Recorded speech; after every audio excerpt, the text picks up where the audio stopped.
हजरात मोहतरम, निशाने पर सिर्फ ईरान है। ब्रेकिंग न्यूज़ में कुछ बड़ी बातें आपको बताऊंगा।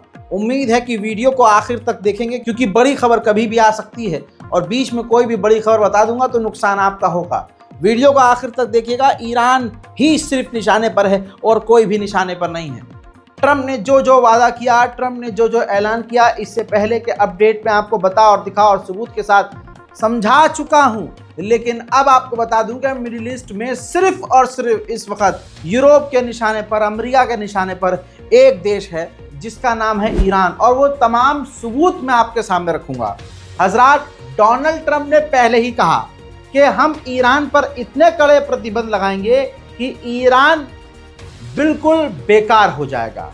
वहीं ईरान के लिए जहर उगलते हुए डोनाल्ड ट्रंप के जो एडवाइजर हैं, उन्होंने कहा कि अब तक का इतिहास में सबसे कमजोर प्लेटफॉर्म पर, सबसे कमजोर स्थिति पर ईरान है।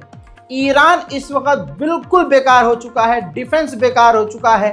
हमारे निशाने पर ईरान है। ईरान की जो न्यूक्लियर फैसिलिटी है उसको तबाह कर देना चाहिए। और ये बात इजराइल को कह रहा है डोनाल्ड ट्रंप का एडवाइजर कि आप तबाह करो, मतलब आप तबाह करो, हम तुम्हारे साथ हैं। और यही चाहता था नेतन्याहू। नेतन्याहू की भी यही डिमांड थी कि जब हम ईरान पर हमला करें तो ट्रंप हमारा साथ दे। तो पहले से ही ट्रंप का साथ इजराइल को मिल गया है। उधर अमेरिका के सेनेटर ने ऑन रिकॉर्ड ये बात कही है कि हमास गाजा पर रूल नहीं करेगा और अब हमारे निशाने पर और इजराइल के निशाने पर ईरान की न्यूक्लियर फैसिलिटी है जिसे खत्म करना होगा। This war will never end with Hamas in charge of Gaza, right? Politically or militarily.